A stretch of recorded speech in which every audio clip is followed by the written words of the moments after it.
जिन्हें हम जनक मानते हैं संविधान का, जिन्हें माना जाता है एक ऐसा दूरदर्शी जिसने एक ऐसे राष्ट्र की कल्पना की जिसमें सभी समानता के साथ आगे बढ़ें। आर्थिक प्रगति बिना समावेशी समाज के बिल्कुल भी मुमकिन नहीं है। वो इस विचार से भली भांति परिचित थे और शिक्षा का जो अभाव है उससे कैसे पार पाना है वो इस बात को भी समझते थे। इसलिए शिक्षित होना, साक्षर होना, इस बात पर वो हमेशा पुरजोर तरीके से अपनी आवाज़ उठाते रहे। अस्पृश्यता जिसका दंश उन्होंने झेला, उन्होंने यही कोशिश की कि इस तरह के माहौल से ऊपर उठकर लोग आर्थिक विकास की ओर बढ़े।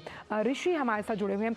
ऋषि, क्योंकि हम शिक्षा पर बात कर रहे थे और इस बात को बाबा साहब बचपन में ही समझ गए थे कि शिक्षा के अभाव में समावेशी विकास की कल्पना और ऐसे समाज की संरचना करना मुमकिन नहीं है। इसलिए शिक्षा और साक्षर होना बेहद ज़रूरी है। देखिए बाबा साहब का जो सबसे बड़ा जो पूरी दुनिया को यही है कि शिक्षा सबसे बड़ा अधिकार है और उन्होंने नारा भी दिया था कि शिक्षा वो सोने का दूध है, वो पिएगा वो सहारेगा। यानी कि उन्हें पता था कि शिक्षा के माध्यम से।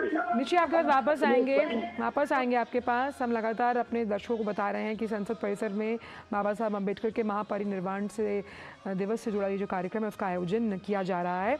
यहाँ पर संत समाज भी मौजूद है। इनफैक्ट बौद्ध धर्म के अनुयायी आज उन्हें याद करने के लिए मौजूद हैं और जिस सामाजिक समरसता का जिक्र हम लगातार कर रहे हैं, इसी सामाजिक समरसता की नींव से ही आर्थिक प्रगति का मार्ग प्रशस्त होता है। भावना, बिल्कुल सही कहा आपने आंचल। और आज पूरा जो भारत है, कृतज्ञ राष्ट्र है, वो भारत रत्न डॉक्टर BR अम्बेडकर को नमन कर रहा है। डॉक्टर भीमराव अम्बेडकर एक बड़े समाज सुधारक तो थे ही, एक विद्वानी थे, एक राजनेता थे और उनको संविधान का जनक माना जाता है। कहा जाता है कि उन्होंने जो संविधान का जो प्रारूप तैयार किया उसमें डॉक्टर भीमराव अम्बेडकर की बड़ी भूमिका रही है। उन्होंने अपना पूरा जीवन जातिवाद को ख़त्म करने के लिए और गरीबों, अन्य पिछड़े वर्गों के उत्थान के लिए अर्पित किया। उनके अनुयायियों का मानना है कि उनके गुरु भगवान बुद्ध की तरह ही काफ़ी सदाचारी थे। तो भारतीय संविधान का जो प्रारूप देने वाले थे, जो वंचितों, शोषितों, पीड़ितों की हितों की आवाज़ थे, वो थे डॉक्टर भीमराव अम्बेडकर, जिनके जो विचार हैं आज भी प्रासंगिक हैं, आज भी चिरस्थायी हैं। और संसद का ये परिसर देखिए, संसद यानी लोकतंत्र का वो मंदिर जो हमारी लोकतंत्र की आस्था, गरिमा का सबसे बड़ा परिचायक है। इसीलिए भारत को लोकतंत्र की जननी भी कहा गया है और इसी में विश्वास था बाबा साहब का। ये विश्वास इतना चिरस्थायी, इतना मजबूत था कि उनका मानना था कि जब हम तमाम प्रणालियों, संवैधानिक प्रक्रियाओं को मजबूत, सुदृढ़ करने की बात करते हैं, उसमें समावेशी समाज के साथ साथ कैसे जो वंचित हैं, जो गरीब हैं, जो महिलाएं हैं, वो कितना अहम योगदान निभाती हैं। कहते हैं कि एक महिला जब शिक्षित होती है तो पूरा परिवार शिक्षित होता है और इसी विचार को अंगीकार करते हुए बाबा साहब अम्बेडकर और आज भी हम जो जिस तरह से सरकार प्रतिबद्ध है तमाम उन लोगों के लिए, उन गरीबों के लिए, उन वंचितों के लिए, वो जो दूरदर्शिता थी बाबा साहब अम्बेडकर की, वो यहाँ नज़र आती है। जिस आत्मनिर्भर राष्ट्र को लगातार जिसका सपना उन्होंने देखा था, आज हम नव संकल्पों के साथ उस विकसित भारत के पथ पर लगातार अग्रसर हैं। और बाबा साहब जिन्हें हम सामाजिक न्याय के पुरोधा के रूप में भी जानते हैं, उनका ये हमेशा मानना था कि समाज सबको साथ लेकर चलने वाला जब होता है तो हम आर्थिक परिदृश्य से वैश्विक पटल पर अपनी पहचान को अंकित परिलक्षित करते हैं। बिल्कुल सही कहा आंचल आपने। और जिस तरीके से हमने देखा कि डॉक्टर भीमराव अम्बेडकर को चिरस्थायी करने के लिए प्रधानमंत्री नरेंद्र मोदी की सरकार ने भी कई पहल की हैं। अगर बात की जाए, आज उनका 68वां महापरिनिर्वाण दिवस है उनके पुण्यतिथि पे, तो वहीं उनकी 125वीं जयंती पर प्रधानमंत्री नरेंद्र मोदी की सरकार ने ही 26 नवंबर 2015 को संविधान दिवस के रूप में मनाना शुरू किया और इसी संसद भवन के परिसर में भी संविधान दिवस मनाया जाता है। वहाँ पर भी कई कार्यक्रम उस दिन भी आयोजित किए जाते हैं और आज भी देश भर में कई कार्यक्रम आयोजित किए जा रहे हैं। डॉक्टर भीमराव अम्बेडकर भारत रत्न, भारतीय संविधान के प्रारूप देने वाले, रचयिता, भारतीय संविधान के जनक। और बाबा साहब अम्बेडकर हमेशा से इस बात को परिलक्षित करते गए, कहीं ना कहीं अंकित करते गए कि किस तरह से सभी को साथ लेकर चलना बेहद ज़रूरी है। और बाबा साहब अम्बेडकर ने जो आभाव अपने बचपन में देखा, उन आभावों से वो डरे नहीं, उनसे कहीं भी डर कर वो पीछे नहीं हटे, आगे बढ़े, आगे बढ़कर ऊपर उठे, ऊपर उठकर समाज में वो नाम, वो मुकाम हासिल किया जिससे वो दूसरों के लिए मिसाल बने। और मिसाल बनकर उन्होंने यही उदाहरण दिया, यही कहा कि कैसे परिस्थितियों से कभी भी आप उसके सामने घुटने मत टेकिए, बल्कि उन्हें उनसे अंगीकार कर आगे बढ़िए। और हम यहाँ देख हम सकते देखते हैं हैं, जी। राष्ट्रपति महामहिम द्रौपदी मुर्मू इस वक्त संसद परिसर में आज के इस कार्यक्रम में शिरकत करने के लिए पहुंच चुकी हैं। तो अब राष्ट्रपति द्रौपदी मुर्मू, उपराष्ट्रपति जगदीप धनखड़, प्रधानमंत्री नरेंद्र मोदी, लोकसभा स्पीकर ओम बिरला सभी संसद परिसर के इस मंच पर आते हुए जहां डॉक्टर भीमराव अंबेडकर को श्रद्धा सुमन अर्पित किए जाएंगे 68वें महापरिनिर्वाण दिवस के मौके पर। और आज का दिन बेहद अहम, यहाँ पर तमाम गणमान्य मौजूद, राष्ट्रपति द्रौपदी मुर्मू, उपराष्ट्रपति प्रधानमंत्री नरेंद्र मोदी, लोकसभा स्पीकर ओम बिरला, केंद्रीय मंत्री अर्जुन राम मेघवाल को भी आप देख सकते हैं, तमाम अन्य सांसद मौजूद हैं, गणमान्य मौजूद हैं आज के इस कार्यक्रम के लिए। श्रद्धा सुमन अर्पित करती हुई महामहिम राष्ट्रपति द्रौपदी मुर्मू संसद परिसर में जो महापरिनिर्वाण दिवस का आयोजन किया गया उसके उपलक्ष्य में बाबा साहब अम्बेडकर को पूरा कृतज्ञ राष्ट्र आज कर रहा है नमन। राष्ट्रपति द्रौपदी मुर्मू ने भी अर्पित किए श्रद्धा सुमन। और यहीं आप देख सकते हैं उपराष्ट्रपति जगदीप धनखड़ भी पुष्प अर्पित करते हुए भारत रत्न डॉक्टर भीमराव अंबेडकर को सभी अपनी तरफ से श्रद्धा सुमन अर्पित करते हुए, सभी अपनी तरफ से श्रद्धांजलि अर्पित करते हुए। और यहाँ बौद्ध धर्म के अनुयायियों से भी मिलते हुए साथ ही साथ प्रधानमंत्री नरेंद्र मोदी ने भी श्रद्धा सुमन अर्पित किए।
तो हम देख सकते हैं तमाम गणमान्यों को, सांसदों को, एलजी विनय कुमार सक्सेना भी श्रद्धा सुमन अर्पित करते हुए प्रधानमंत्री उपराष्ट्रपति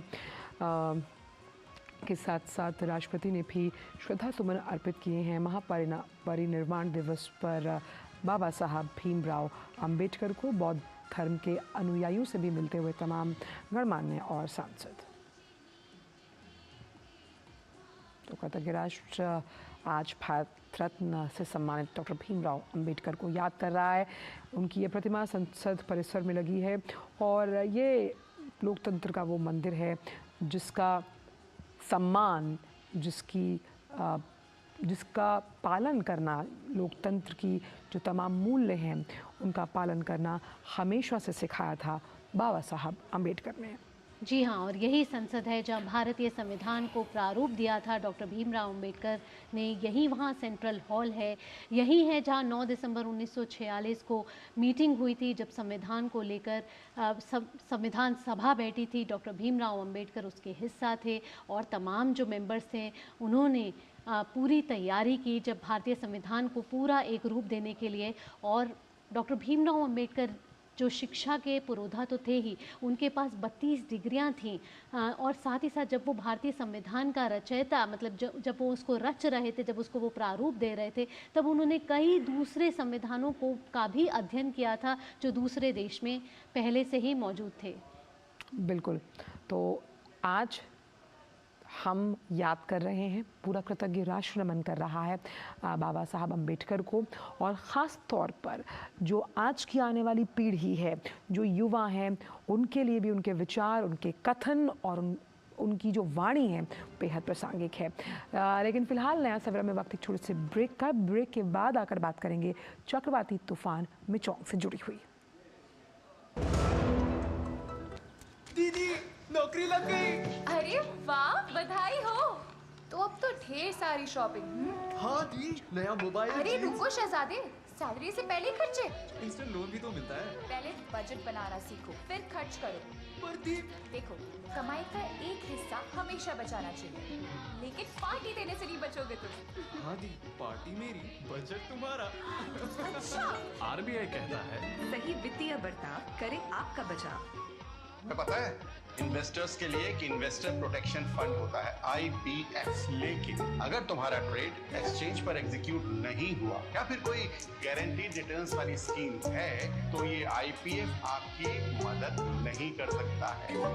और अगर आपका ब्रोकर ही डिफॉल्टर बन जाए तो फिर IPF आपको कॉम्पेंसेशन दिला सकता है। कहाँ से सीखा? NSE की साइट पर। माँ, ये खेल किसके लिए? आज तेरे दादाजी का जन्मदिन है, ओके लिए। तो मैं दादाजी को क्या दूँ? अपना मोबाइल फोन देना। ये क्या कर रही है? दादाजी के लिए आयुष्मान कार्ड बना रही हूँ। घर बैठे? हाँ। आयुष्मान ऐप पर जाकर अपना या परिवार के सदस्य का नाम लाभार्थी सूची में ढूंढे, आधार, OTP या फेस ऑथ द्वारा ऑथेंटिकेट करें, डिटेल्स भरें, अब मोबाइल से फोटो खींचकर अपलोड करें। दादाजी, ये लीजिए अपना आयुष्मान कार्ड। ये उपहार तो जीवन भर काम आएगा। और एक प्रकार से PM जय अब गरीबों की जय बन गई है। 5 लाख तक के मुफ्त उपचार की गारंटी, स्वास्थ्य का वरदान आयुष्मान। ब्रेक के बाद नया सवेरा में एक बार फिर आपका स्वागत। और अब बात चक्रवाती तूफान मिगजॉम की, जहां मध्य तटीय आंध्र प्रदेश के ऊपर गहरे दबाव के क्षेत्र में अब ये कमजोर हो गया है। मौसम विभाग ने कहा है कि अगले 6 घंटे में ये और कमजोर हो जाएगा और उसके अगले 6 घंटों के दौरान एक निम्न गहरे दबाव में बदल जाएगा। चक्रवात के उत्तर की ओर बढ़ने से तटीय जिलों NTR, कृष्णा, एलूरू, पूर्वी गोदावरी, पश्चिम गोदावरी, कोनसीमा और काकीनाडा में भारी बारिश हुई है। चेन्नई में भारी बारिश के कारण जल भराव की स्थिति पैदा हो गई है। जल भराव वाले इलाकों में फंसे लोगों को बचाने के लिए नावों और ट्रैक्टर का इस्तेमाल किया गया। बारिश से प्रभावित क्षेत्रों में राहत कार्यों को अंजाम देने के लिए कई टीमें भी बनाई गई हैं। चक्रवाती तूफान मिगजॉम से उत्पन्न होने वाले मुश्किल हालातों से निपटने के लिए NDRF और SDRF की टीमों को तमिलनाडु, आंध्र प्रदेश और पुडुचेरी में तैनात किया गया है। सेना के जवान भी राहत और बचाव अभियान में जुटे हुए हैं।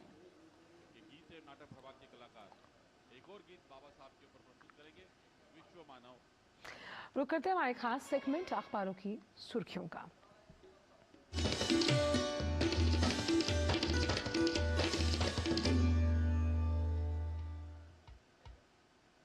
अखबारों में प्रकाशित मुख्य खबरों के लिए हमारे सहयोगी संध्या शर्मा मौजूद हैं डीडी न्यूज़ के न्यूज़ रूम में। संध्या, तो आज क्या है जो प्रकाशित हुई हैं मेजर न्यूज़ समाचार पत्रों में? जी भावना, आज के अखबारों में जो प्रमुख खबरें प्रमुखता के साथ ली गई हैं वो सब हम आपको बता देते हैं। अखबारों की सुर्खियों की अगर बात करें तो नवभारत टाइम्स के साथ ही सभी